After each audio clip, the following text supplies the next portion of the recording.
It sounds useless. I've got the big bell of Notre Dame ringing in my ears anyway, so there we are. Ask not for whom the bell tolls, it tolls for thee. Right, John Donne, poet and all sorts, but he was the dean at St Paul's Cathedral in London from 1621 onwards. The poem is ask not for whom the bell tolls, and it goes on, if a clod spelled C-O-D-D-E, etc., Holy English, be washed from the main, M-A-I-N-E, etc., I am from Europe, etc., then I am the less, L-E-S-S-E. Right, so that's where it comes from. Obviously there's the book by writer Ernest Hemingway. So, ask not for whom the bell tolls. Right, here we go. Well, it tolls for thee. That means each individual human being is responsible. Each. All for each other too. Especially in this globalized world. Charles and John Wesley, who founded the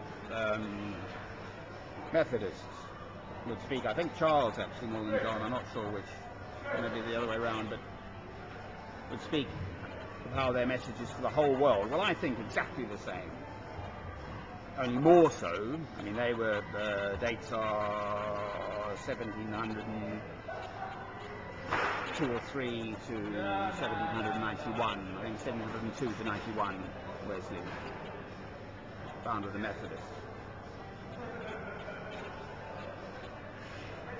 It's a call to a person's conscience.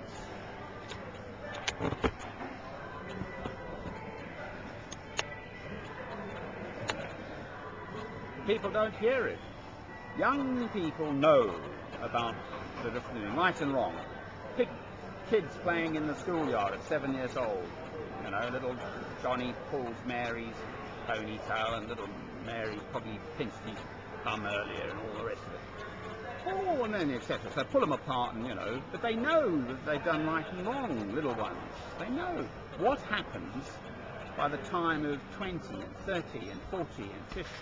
What do they know then? They completely lose sight of it, human beings. I have no idea. Mr. Tony Blair, my former Prime Minister of Britain, of whom of course I wouldn't have dreamt of voting for, clearly has no concept whatsoever of the difference between right and wrong. All he's interested in is getting your vote. So he'd say an elephant is a mouse or a mouse is an elephant. That's what he does to get your vote. And he's quite good at it. He's a sharp cookie because he got a second term in Britain. I left for India. Couldn't stand my own country. What am I back here? Right, what can I do about it? Mr. Gordon Brown and the whole pack of them sat there for all those years while we slaughtered people in Iraq for oil. Oh, yes. Certainly Wedgwood Ben, Tony Benn, whom I know, I've made a point of digging him out, so I know him personally, was the only one who really has spoken and continues to speak up. George Galloway of Scotland, Claire Short also, and the guy with the beard, Robin Cook, who has died now. So that bell is tolling for me. I'm listening to 10 minutes worth of Notre Dame the bells. It's a good timing thing. Just a single big bell. No wonder old Quasimodo was deaf.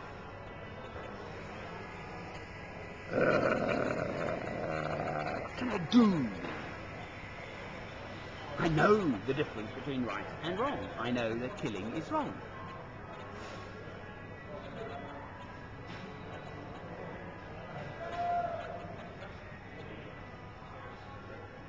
I know that ordaining women is wrong. No wonder there's going to be a flood of Anglican priests yakking off to the Roman Catholics.